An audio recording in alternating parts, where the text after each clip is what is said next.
Hi, and welcome to Getting Biblical, the show where I drink too much and talk about my favorite Bible stories. I am Matt Smith, your host, and thank you for joining us today.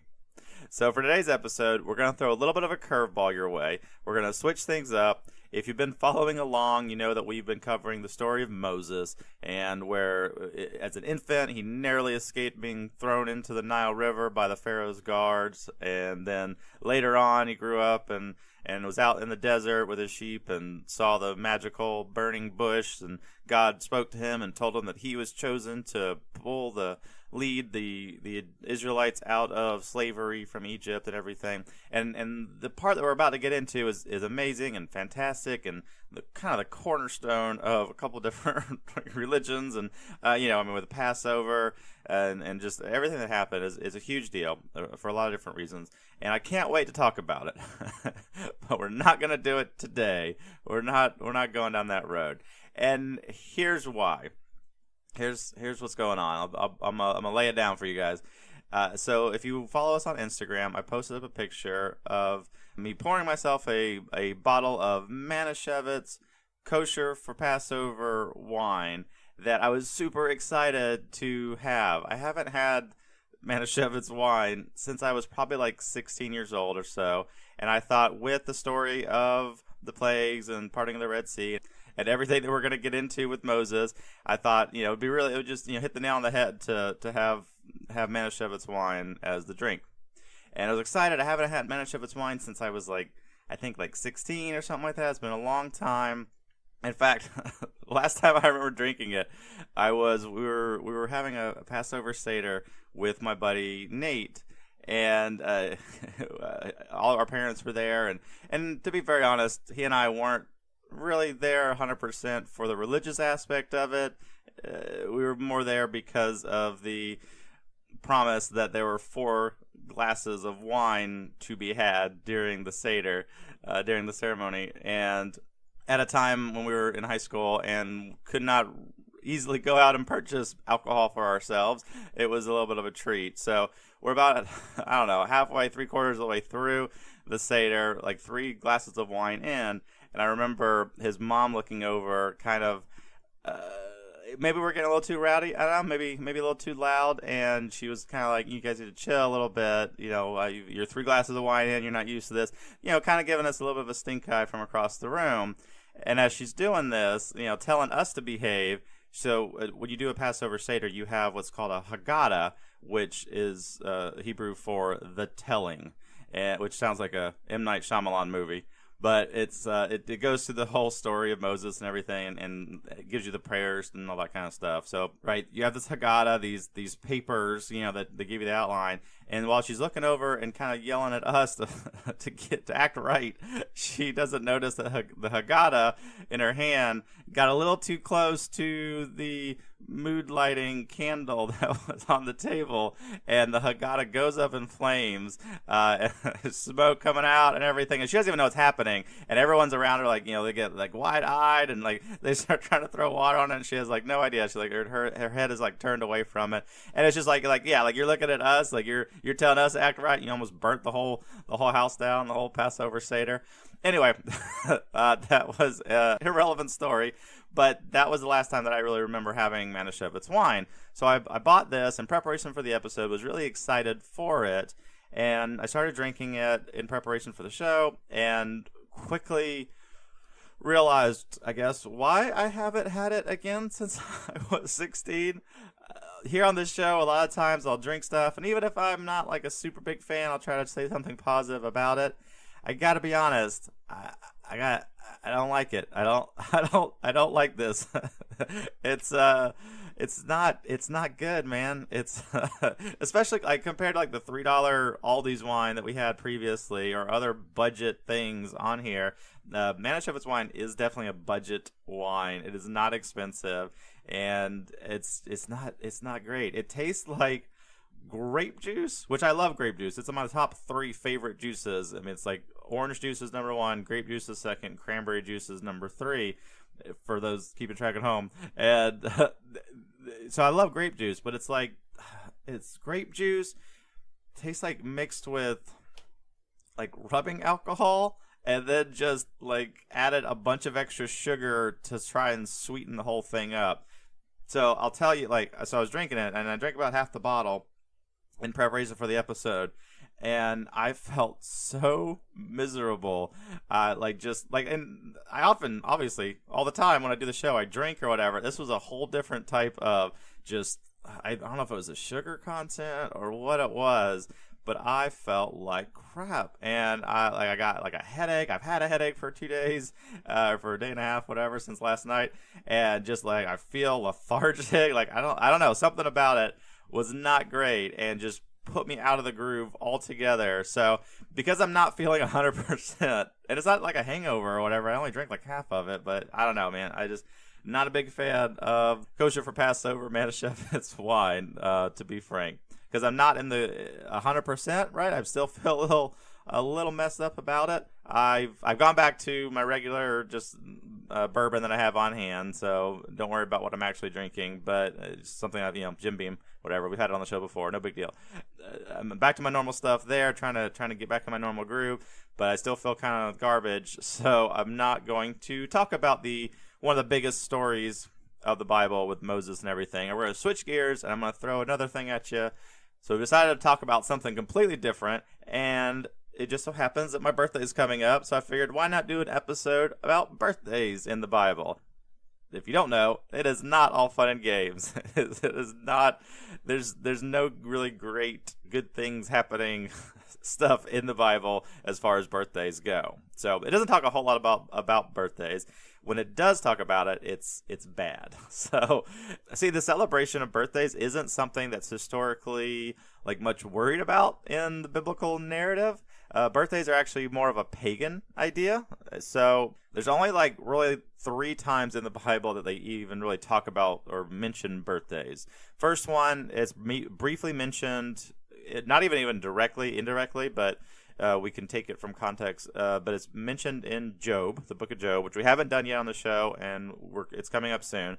But so no spoilers, but only to say that Job's children, and Job was like one of the most righteous men on the planet at the time that he was alive, and it says that Job's children, they seem to celebrate their birthdays, and him being a holy man would not partake in those birthday celebrations, but instead would offer sacrifices to God the day after they had birthday parties, just in case his kids got a little too rowdy during the revelries and accidentally sinned against God.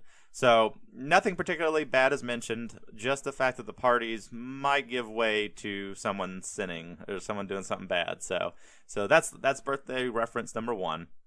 Number 2, if you remember me talking about the story of Joseph, where he was in prison. While in prison, he meets both the Pharaoh's butler and the Pharaoh's head baker, and both of those guys had super weird dreams and didn't know what they meant. But luckily, Joseph could interpret the dreams. And so the butler, cupbearer, whatever guy tells him his dream about having the Pharaoh's wine cup and squishing some grapes and giving the cup, back to the king and all that. And Joseph is like, oh, in a few days you're going to get your old job back, all your old 401k benefits and everything, and you'll be good. And then the baker was like, oh, what about my dream? This is what happened in my dream. I had a basket of bread on my head, and the birds came and they ate the bread out of the top one. Am I getting my job back too?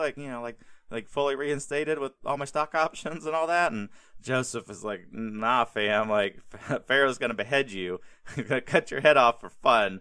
And that beheading, it specifically states, was the Pharaoh's birthday.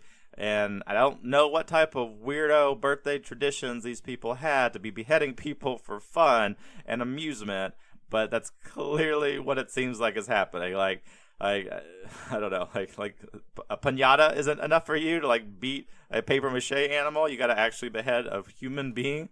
Kind of messed up. But anyway, so the third spot, this is the bulk of what we're going to talk about for the episode. The third spot in the Bible that talks about birthdays is in the New Testament. And it actually has almost the exact same story in both Mark, I think it's chapter 6, and Matthew 14. And I think it's a little bit in Luke as well. So the story takes place near the first kind of big spike in Jesus's ministry. It's right before the whole feeding of the multitude and all that. And anyway, so he's got his disciples, and he's ramping up moving and shaking with the ministry and really starting to get some traction as far as spreading the word, and he's just making a bunch of enemies everywhere, right? When you're doing good, you're gonna have haters, and that's just kind of a timestamp of where we're at on the story, because what we're talking about today isn't even about Jesus. It's about John the Baptist. Now, before Jesus' ministry really started to go viral, John had been going around kind of paving the way for Jesus to come. John the Baptist was the precursor for Jesus. And then, so King Herod, okay, let's open this can of worms. Bear with me on this. So remember when Jesus was born, and there was the baby in the manger and everything, and then the wise men followed the star because of the prophecy that it signaled it would be the birth of the King of the Jews, and they mistakenly went to the king about it to inquire about the newborn baby or whatever, and the king gets all butthurt because he was like, I'm the King of the Jews, what are you talking about? And the wise men are like, oh, like, stepped into it that time, like you right, our bad, Mr. King, forgot we was here, dog, like, we're gonna roll out. And then they went and secretly found baby Jesus and everything, but the king wasn't having it. It's like, how dare some baby be born and fulfill a prophecy to be King of the Jews? I'm the King of the Jews. I won't stand for it. Not happening. So he makes like a proclamation or whatever, tells all of his guards in the city to go ahead and kill all the baby boys, I think, specifically, all the baby boys to be killed in the city. And just, yeah, that guy was Herod the Great, right? So we're starting with him, and back when Jesus was born. And Herod the Great had several kids, and it's all extremely confusing because I guess he was so narcissistic that he wanted to name like everyone in his family Herod. Like there's like 47 people with the name Herod. There's Herod Archelaus, Herod Antipas, Herod Philip, possibly Herod Philip II. It's confusing. Whatever, they don't matter. What comes into play is a female, and her name is, get this, Herodias. and so stay focused. Herod the Great. So, and then he's got, I can't remember what the lineage was, but there's Herodias, and then he makes her marry her half-uncle, one of his sons, Herod II, okay?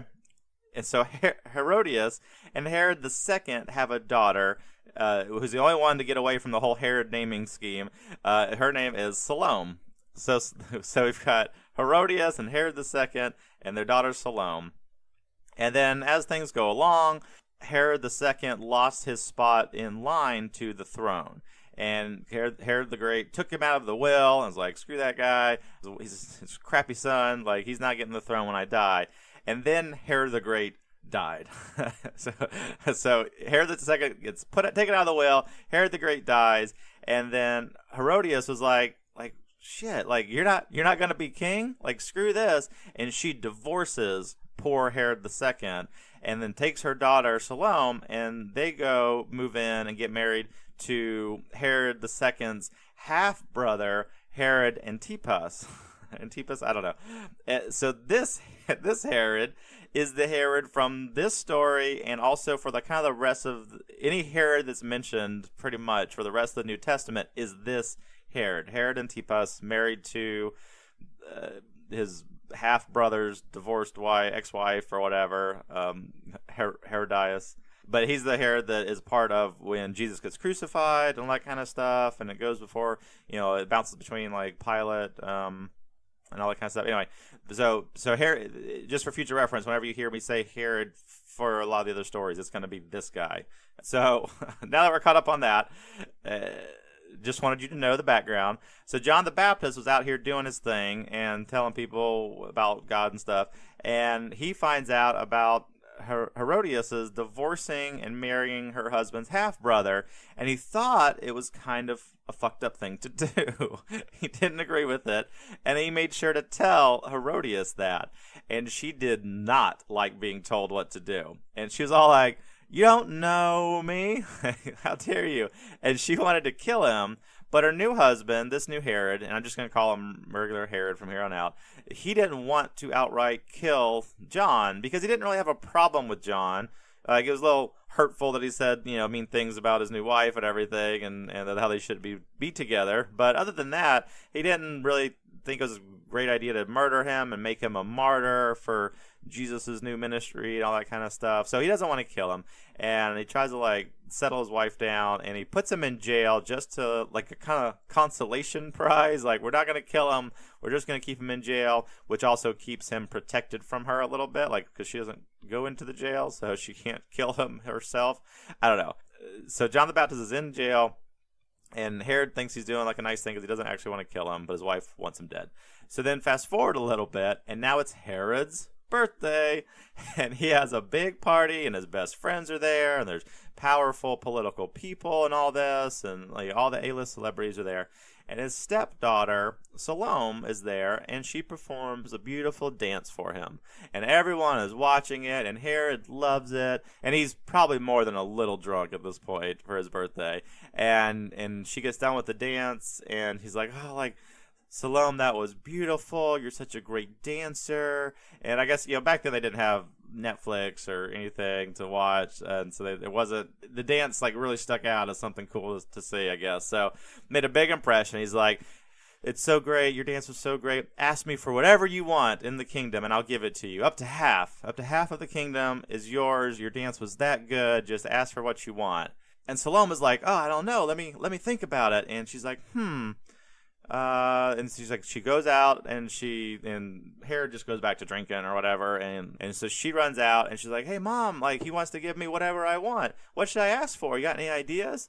And her mom, Herodias, this fucked up bitch, she tells her daughter, he said anything? Tell him, go back in there and tell him that you want John the Baptist's head on a silver platter. And the daughter, Salome, was like, I kind of wanted a pony or a new BMW, but yeah, okay, John the Baptist head on a platter. I don't currently have one of those. Yeah, all right, sounds like a great idea. So she runs back into her new stepdad, whatever, Herod, and is like, I know what I want. And he's like, oh, yes, the beautiful dancer, my stepdaughter, has returned. What do you want? Ask anything. And she's like, what I really want is the head of John the Baptist on a silver platter. Pretty please. and Herod is like, oh damn, didn't see that coming. You sure you don't want just a BMW? We can make that easy. And Herod is distraught, but he doesn't know, what, he made a promise. A promise is a promise, no matter who gets killed. So he sends word to his guards in the prison where John the Baptist was locked up, and they behead him. And they grab a silver platter, and they put his head on the silver platter. And I imagine there's when you order room service, a really fancy hotel, which I've never actually done, I don't think. I've seen it in the movies, but they come in and it's all got the silver covering, and it's here's your lobster dinner or whatever. That's like that. They walk in and ta-da, and they open it up, and it's just the severed head of John the Baptist on the silver platter. And they deliver it up, and it's the birthday party, and everyone, I guess, I don't know, do they clap? I don't know if it's an exciting thing or whatever, but Salome's happy about it, and she takes the platter and she runs back to her mom and is like, we got it, we did it, or whatever. And that's the story of how John the Baptist was beheaded for a birthday party. Not a happy story, I know, and that's pretty much the ending of it. I think there might be some run-ins with her later, but that's about the end of it. There's not a great finale to that, but that's kind of why in some, the Jehovah's Witnesses religion and a couple other spots where people have decided that the celebration of birthdays is not good and nothing good comes from it. People tend to die and sin and whatever on these birthdays, and it's pagan, and to stay away from it. And I'm not telling you what to do, of course. I don't, whatever. Just, I don't know, giving you some background information of what the Bible says about birthdays. So anyway, that's our show. Happy birthday to anybody who's coming up, and then of course happy birthday to me. I'll just say that. But that's our show. Thank you for listening. I hope you had fun as much as you could about beheadings and stuff. But if you could do us a big favor, we're trying to increase the visibility of our Facebook page. So if you have a second, if you'd please find us on there, you should be able to search for it or whatever. Just Getting Biblical. And give us that like and everything. We'd really appreciate it. We want to put some more content out there and link all this stuff up and put up pictures and do stuff and memes maybe. I don't know. So just if you could do that, we'd really appreciate it. But that's all that we have for today. I hope you have a fantastic week. Cheers.